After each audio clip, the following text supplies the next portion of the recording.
روزانہ بیانات سننے کے لیے ہمارے چینل کو سبسکرائب کریں، بیل آئیکن کو آل پہ پریس کریں تاکہ آپ کو سب سے پہلے ویڈیو مل سکے۔ ایک شخص آیا غوث پاک کے گھر چوری کرنے کے لیے۔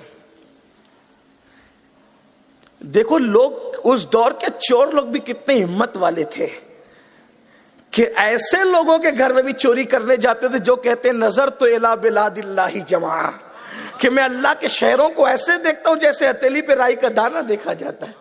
ایسے لوگ کے گھروں میں بھی چوری کرنے گھستے تھے، لیکن اصل میں ان کی ہمت کی داد دینی چاہیے۔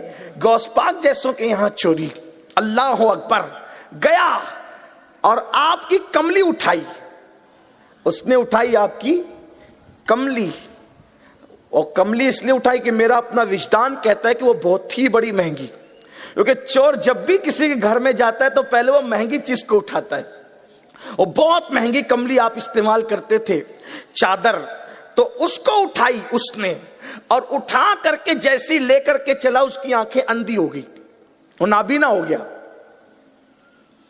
جب وہ نابینا ہوا تو اس نے وہ کملی رکھ دی، آنکھ پھر واپس آ گئی، پھر اٹھانے لگا تو پھر چھوڑ دیا۔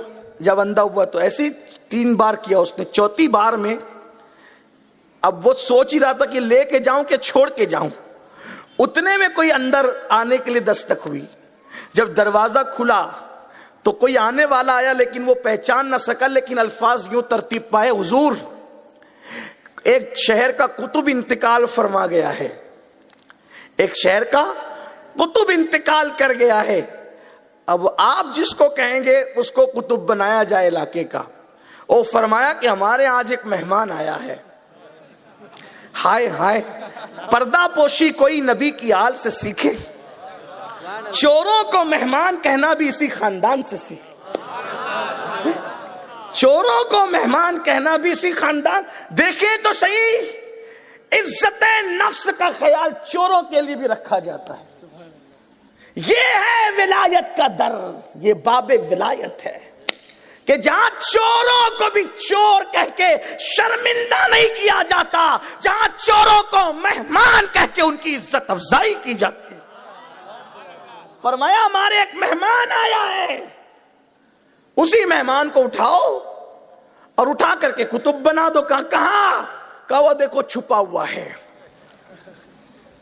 اٹھا کر لائے گئے، تھر تھر پورا وجود کانپ رہا تھا۔ کہا توبہ کر، توبہ کروائی، اسی وقت تو قطبیت کا مقام عطا کیا۔ آپ سے پوچھتا ہوں کون سی عبادت کی تھی؟ آپ مجھے بتائیں تو سے کیا پڑھوایا تھا اس چند سیکنڈوں میں، کیا وظیفے کروائے تھے، کون سی ریاضتیں کروائی تھی، کون سی مجاہدات کروائے تھے، کیا کروایا تھا؟ پتا چلا ایک نظر اٹھی، اور نظر نے کام کیا بنا، نظر نے کام۔ حضرت سیدنا عبد الرزاق تاج الاولیاء، یہ غوث پاک کے صاحبزادے جن سے غوث پاک کا سلسلہ طریقت بڑا مشہور چلا، ہم لوگ بھی جس سلسلے سے وابستہ ہیں غوث پاک کے یہاں انہی کے ذریعے پہنچتے ہیں۔ جب پڑھتے قادری کر قادری رق قادریوں میں اٹھا قدر عبد القادر قدرت نما کے واسطے، احسن اللہ لہو رزقن سے دے رزق حسن بندے رزاق تاج الاصفیاء کے واسطے۔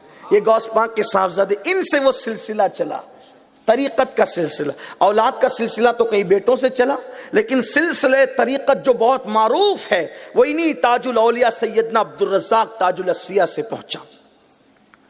یہ بیان فرماتے ہیں کہ ہمیں ایک صاحب نے بتایا کہ غوث پاک کے وہ خادم تھے، خادم، اور کب بتایا؟ وصال کے بعد بتایا کہ ایک دن میں نے غوث پاک کو پانی دیا، وضو کے لیے لوٹا دیا، آپ نے نہیں لیا، اور نہ لینے کے بعد آپ چل دیے۔ تو خادم تھے وہ غوث پاک کے، وہ بھی پیچھے پیچھے چل دیے۔ کہ تھوڑی دیر چلے ہوں گے کہ بغداد کا گیٹ آ گیا، دروازہ وہ خود بخود کھل گیا، کیونکہ رات کو جو اس زمانے میں شہر ہوتے تھے تو شہروں کے دروازے ہوتے تھے، دروازے تو وہ دروازے بند رہتے تھے، صبح سے پہلے کوئی کھول نہیں سکتا تھا، لیکن یہاں